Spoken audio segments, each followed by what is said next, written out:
सिद्धार्थ शुक्ला का पोस्टमार्टम हुआ था।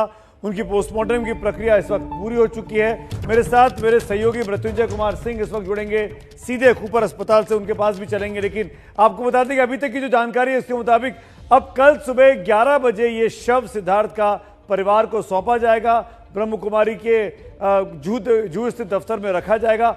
लेकिन पोस्टमार्टम में क्या निकला है ये जानने के लिए आपको सीधे ले चलते हैं मृत्युंजय के पास, जो इस वक्त कूपर पे मौजूद है। मृत्युंजय, वही कूपर अस्पताल जो एक साल पहले चर्चाओं में था, सुशांत सिंह राजपूत की जब मौत हुई थी उस मामले में उनका भी पोस्टमार्टम यही हुआ, उसी कूपर अस्पताल में आज आप फिर मौजूद हैं, वहीं ये पोस्टमार्टम चल रहा है। मैं आपसे ये पूछना चाहूंगा, कुछ तफसील पता लगा, डिटेल पता लगी, क्या निकला, क्यों ये मौत हुई? जी बिल्कुल, सबसे पहले तो यही दर्शकों को जानकारी दे दे कि सिद्धार्थ शुक्ला का जो पोस्टमार्टम है उनके पार्थिव शरीर का वो पूरा हो चुका है। सिर्फ जो आखिरी प्रक्रिया है, दस्तावेज है जिस पर हस्ताक्षर और साइन लगते हैं, स्टैंपिंग होती है, वो काम चल रहा है। और तमाम जो डॉक्टर हैं, 3 डॉक्टर हैं, 2 वार्ड बॉय हैं, इसके अलावा एक वीडियोग्राफर है जो इस पूरे पोस्टमार्टम की जिसने वीडियोग्राफी की है, ये सभी लोग 8:30 तक कमरे से बाहर आ जाएंगे और जो पार्थिव शरीर है उसे फ्रीजर में रख दिया जाएगा, क्योंकि परिवार ने पार्थिव शरीर को कल मांगा है। आपको बता दें कि जो प्राथमिकी हमें पता चली है कि सुशांत सिंह, माफ कीजिएगा, सिद्धार्थ शुक्ला के पार्थिव शरीर पर किसी भी प्रकार के एक्सटर्नल चोट नहीं है, किसी भी प्रकार के एक्सटर्नल निशान नहीं है, यानी कि बाहरी कोई चोट नहीं मिला है। 3 बार उसका एग्जामिनेशन हुआ है, उसकी बाकायदा फोटोग्राफी हुई है और वीडियोग्राफी हुई है।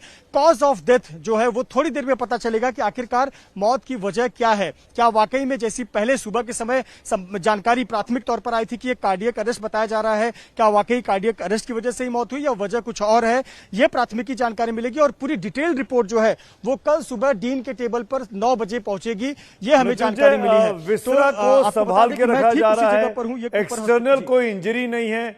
ऐसे में अब सवाल ये खड़ा होता है कि क्या कोई मानसिक दबाव में तो नहीं थे, किसी तरह के प्रेशर में तो नहीं थे, कोई डिप्रेशन का कोई निशान तो नहीं था, कोई दवाई तो नहीं ले रहे थे, ये सब चीजें कब खुलेंगी? तौर पर यही सभी के मन में सवाल है कि 40 साल की उम्र में कोई व्यक्ति ऐसे कैसे चला गया जो देखने, बोलने, चालने में मानसिक और शारीरिक रूप से इतना स्वस्थ और फिट नजर आता है। तो इसीलिए जो विसेरा है उसको प्रिजर्व करके रख लिया गया है। इसका केमिकल एनालिसिस होगा और केमिकल एनालिसिस की रिपोर्ट जो है उसे आने में थोड़ा वक्त लग जाता है, 20 से 25 दिन का भी वक्त लग जाता है। और उस विसेरा रिपोर्ट से, केमिकल रिपोर्ट से यह स्पष्ट हो पाएगा कि व्यक्ति ने क्या किसी प्रकार का सेवन किया था, कोई दवाई कुछ रिएक्ट कर गई या कि इनको कोई पहले से कोई तकलीफ थी या फिर इनके खाने पीने में किस प्रकार की चीजें थी। तो ये बातें जो है वो केमिकल रिपोर्ट पर आएंगी। लेकिन पोस्टमार्टम में प्राथमिक पता चल जाएगा कि आखिरकार कॉज ऑफ डेथ क्या है, क्या वाकई cause of death cardiac arrest है या कुछ और है, या उनके शरीर में क्या कुछ चीजें हैं। तो निश्चित तौर पर वो भी मायने रखता है, प्राथमिक रिपोर्ट भी और फिर विसेरा रिपोर्ट जो भी।